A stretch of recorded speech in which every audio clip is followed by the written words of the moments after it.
Hey everyone, ezymode here, and I'm coming at you with another build for Path of Exile 2 Early Access patch 0.1.1, and that is a Molten Blast Invoker.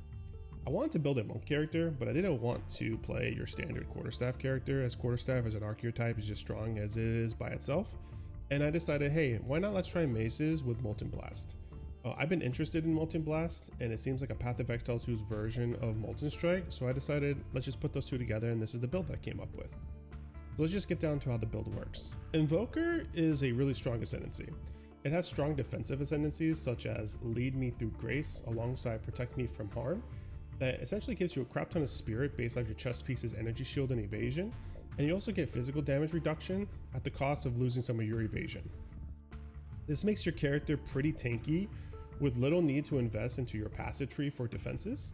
Invoker also specializes in cold and lightning damage, so I needed to figure out how the best way to maximize picking Invoker while utilizing a fire skill like Molten Blast. That's when a unique mace called Olrovasara comes into the picture. This mace is awesome. It gives you flat lightning damage, attack speed, and when you hit an enemy, you gain additional flat lightning damage based on the enemy's power for 6 seconds, which can add up to 500 additional flat lightning damage when maxed out. So with that in mind, that means we need a lot of attack speed in this build so that we're super fast to build up our Olrovasara to max. There is quite a bit of skill speed / attack speed between Monk and Ranger, but what really helped us with this particular build and helped me decide in which way I'll be pathing is a keystone called Dance with Death. This forces us to have only one mace in our main hand while keeping our offhand empty, but in kind of like a trade-off, it gives us 25% additional skill speed because our offhand is empty. This is fantastic for our build because the more attack speed we have, the quicker we can get our flat lightning damage to the max off of our mace. So additionally, we're looking at adding flat lightning damage, adding attack speed. There is currently a pair of gloves in the game that can do that just for us, and it's good old faithful Hand of Wisdom, or otherwise known as HOWA. HOWA gloves are busted. Probably one of the strongest items in this game at the moment for patch 0.1.1, and any attack build that is not utilizing HOWA are essentially missing out on damage because just how much it can give you per 10 int for flat damage as well as per 25 dex for attack speed, and you should try to incorporate it into your build as an attack build. But ultimately, with this pair of gloves, they fit well with this build, and I was able to insert them into this build. Now, because we are running HOWA and we are going down to Dance with Death, decided, hey, we should probably path all the way to Polymath to help us scale our attributes for this build. And then all of a sudden, I kind of have an exoskeleton of my build tree for my passive tree that I'll go over with you in a moment. But playing this build, there was a problem with it. You move forward every time you attack. Although this is fantastic for mapping, it was extremely frustrating to use against bosses because every time you got too close to the boss, you had to reposition yourself because you wouldn't be hitting the boss with all your shrapnels that came out of your Molten Blast. And it was really frustrating to play while moving forward. So after experimenting and researching how can I increase my single target damage, do I need to put Hand of God in there? Do I need to put a totem? I came across a Molten Blast Ranger build online that utilizes the scepter, the Dark Defiler, to help scale its single target damage. Apparently, if you have an offhand, I don't know if it's with the keystone Dance with Death or just an offhand in general, that is not a martial weapon, you will stand in place while you do your attacks. So because of that revelation, I incorporated another Olrovasara into my weapon swap with the Dark Defiler.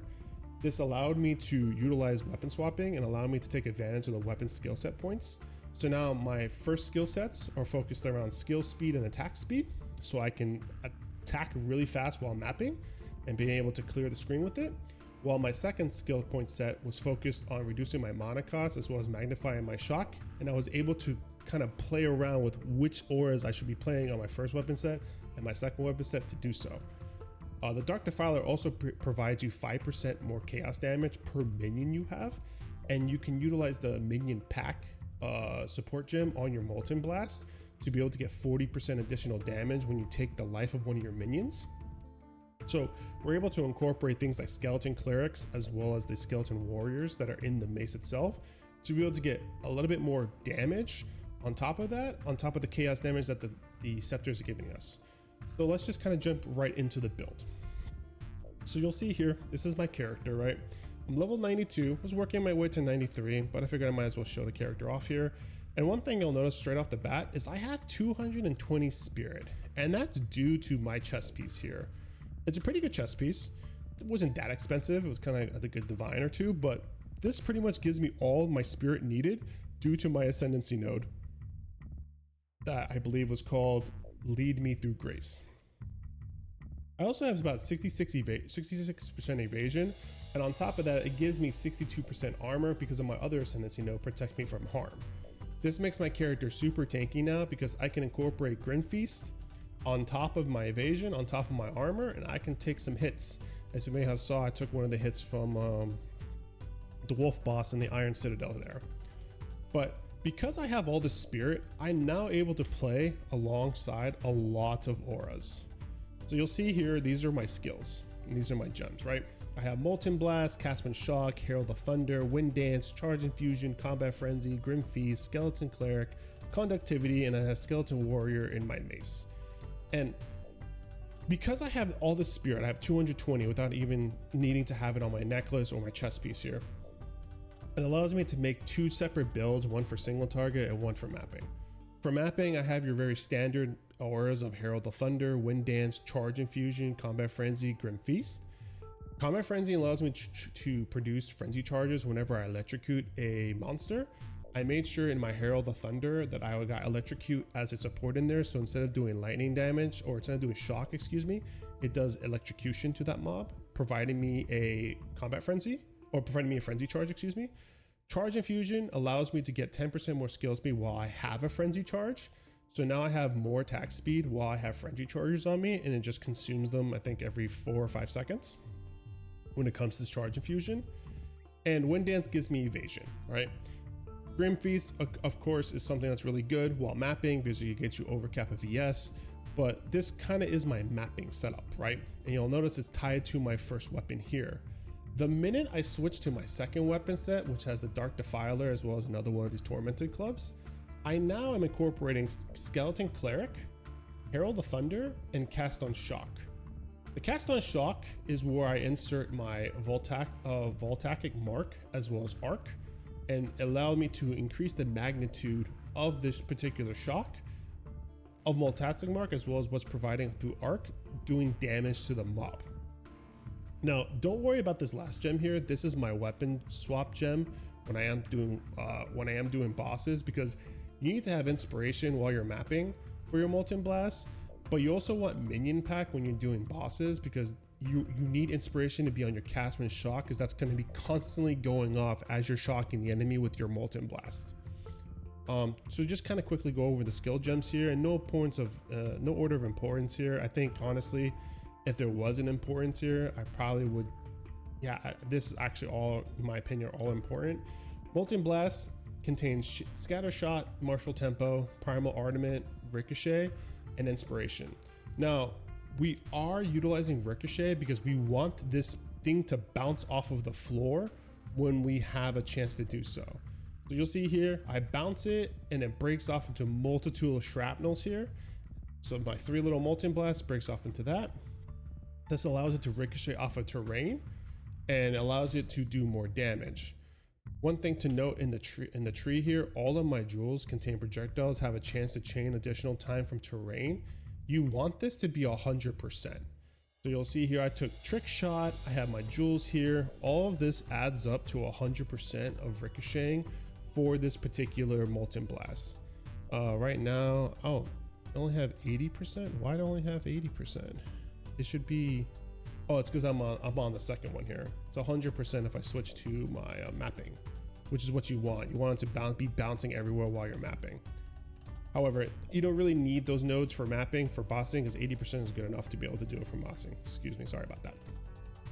But yeah, that's kind of the premise of Molten Blast, is you're just gonna be utilizing it to bounce off of walls here. My Cast When Shock, as I mentioned earlier, has Voltaic Mark, Arc, as well as Overcharge. If you're gonna make this a 6 link, the next thing you would get here, I believe, is Lightning Exposure, so you can do more damage to the boss. I haven't gone around to paying a couple exalts for this, but maybe if I wanted to keep playing this build, I would 6 link it. Your Herald of Thunder contains Electrocute, Innervate, Consecrate effect, as well as Magnify effect. You want to be able to electrocute and do damage to mobs as much as possible, so I kind of just decided to put these two together. Wind Dance is very staple. You just put like Unbreakable to build stun threshold higher. Charge Infusion, you don't need nothing. Combat Frenzy, I put Proficient in here to be able to give me an additional charge when I gain a charge. Grim Feast, you don't need nothing. I put Clarity here because I have an additional 10 Spirit to mess around with. But then you come down to your Skeleton Clerics. Skeleton Clerics are used to heal your Skeleton Warriors. Your Skeleton Warriors is what your minion pack is going to be stealing their HP from. So for your Skeleton Warriors, you want to put Weather Touch, Chaos Infusion, Last Gasp, and Minion Mastery. The whole purpose of the Skeleton Warrior is to sit there to get its HP removed as you attack, and also to apply Wither on the enemies, so your chaos damage, you do more chaos damage with your Dark Defiler mace. The Skeleton Cleric, however, is there to make sure that they're alive and constantly healing the warriors, so you don't have to resummon them during a boss fight. So you have things like Ingenuity, Arcane Tempo, Meat Shield, and Elemental Army. Like they're legitimately just there to stay alive as they heal these Skeleton Warriors. The last thing we have on the tree here is Conductivity. You want to be able to use penetrate the lightning dam or lightning resist of enemies, and Conductivity is able to do that. You get Height Cursed, Persistent, as well as Expansionist there. If you wanted to make this a 5 slot, I probably would take off Magnifying Effect here, maybe drop it here and put something else on my Herald of Thunder, but I haven't had the need to do that, or even put Life Tap here, because it is quite the mana cost when I am mapping. It's like 400, but it's like 200 when I'm not mapping, so it's not too bad. Unbound Avatar, you kind of just want to place all the masteries here that are associated with it. I haven't gone Unbound to trying to add more to this, but your Unbound Avatar is pretty much your, I have gathered up enough energy and I'm going to use this to burst down a boss buff. It gives you more elemental damage. While you use it, you're able to apply more elemental ailments, so on and so forth. And if you've seen some of my clips, it kind of just like, it's like a burst of damage that happens on the character. But I will go into more in this, the reason why I have this set up this way in my passive tree. So this is my passive tree. Pretty standard. You want to go and pick up some defensive nodes here. Make sure you pick up skill nodes. I picked this up here because I wanted to have an energy shield instead of an evasion helmet to get more energy shield and evasion. You know, make sure you pick up the attack speed. I got damage off of Coming Calamity here. But as I mentioned earlier, you want your jewels to have projectiles have a 6% chance to chain additional time from the terrain. And you want to also make sure you either magnitude your ailments, create a chance to shock, or there are additional damages on these type of jewels. But I want to speak about the weapon set skill points. So for my weapon set skill points, I made sure that my weapon set 1, which is my mapping set, contained all the attack speed nodes dealing with this move. A lot of the times when I'm playing mapping, I'm just rolling around, just attacking, as well as the terrain here. But for bossing, my cast on shock is helping me with my damage that I don't need to attack constantly on this build, or fast, excuse me, on this build. So because of that, once I have these dedicated attack speed and just attack speed and skill speed, so on and so forth, dedicated to my weapon set 1, now my weapon set 2 can concentrate on making sure I lower my mana, get mana regen for boss fights, as well as shock magnitude and increasing the effect of my marks, as well as making sure they take more damage. This is fantastic because in some of those clips there, I can get my shock amount up to like 98% on top of my conductivity curse. And the bosses take a lot of damage when those things kind of line up, and I am maxed out with my mace attacks when attacking the boss. But it's not a really complicated tree. Again, as I mentioned, you want to focus for elemental damage, you want to get attack damage, you want to get attack speed over here, you want to get elemental penetration over here, you also want to go to polymath as well as jack of all trades, because you are kind of tri-stacking your attributes. You'll notice here I'm like in the 200s, almost 300s for my intelligence here. And that's, I mean, it's nothing really fancy about the passive tree here. Oh, I guess I will talk about my Ascendency Nodes. I did take Lead Me Through Grace, Protect Me From Harm. As I mentioned earlier, that's how I'm getting my spirit. And I did take I Am Thunder through Unbound Avatar. Iron Thunder just gives me extra damage, and then when I do shock an enemy, it can drop shock ground. It's neat to have, but it's not that big of a deal for me.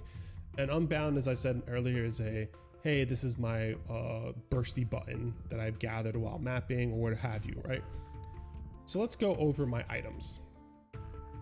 These are my items. The first off, I do have both maces in my offhand and my main hand. I have the Dark Defiler Rattle Scepter on my offhand with gain 5% of damage as chaos damage. And I have Hand of Wisdom or HOWA in my hands here. I put my Ingenuity belt for my stat stacker here. You don't need it, but this gives you a lot more damage because it's a good belt. I highly recommend putting it in this build if you want to do more damage. But everything else is pretty standard. I got a really good evasion energy shield chest piece. You don't need spirit because of that Ascendency node, so you don't need to get a very expensive chest piece with spirit plus high evasion and energy shield. You can just get a high evasion energy shield chest piece with just resistances on them. I got lucky that one of these were hybrid, gave me some life. My helmet is a pure energy shield helmet due to Subterfuge Mask passive, which gives me evasion. It's high energy shield. It's pretty good. My boots, your standard energy shield evasion boots, nothing too crazy about them. Rings, nothing too crazy. Double stats with the resistance on them to help you cap out your resists. You also want to make sure that you get lightning damage on these. This one was from my old stat stacker, so I don't have lightning damage on it, but I would recommend, in order of importance of your your flat damage on your rings, you want lightning and fizz. The other two, fire and cold. Oh no, excuse me. You want lightning and fire. This is pretty much what you want. This is like a perfect one right here. Fizz and cold ain't that great. Fizz is okay, but cold's kind of not helpful for you. So this ring is kind of useless to me. But again, I stole this from my other character. I can make it a little bit better to get more damage if I want to spend the money. I also stole this neck piece from my stat stacker. Again, you want to look for attributes, resistances, anything that will help your character here. High HP. I did put in the Annoint of Pure Power. Gives you 2% lightning damage per 10 int. Kind of coincides very well with your Hand of Wisdom and making sure that you scale up int. You also can grab Wildstorm as an Annoint. That's really expensive. So I just kind of went for like a kind of cheapo one. It's not that expensive, but it's better than anointing this guy. Yeah, outside of that, that is sort of my item selection here. And that is the build. It's really fun to play. I enjoyed trying to figure out how to do single target, and hopefully my next build would be something just as strong as this one. All right, I'll catch you guys later. Take care. Bye.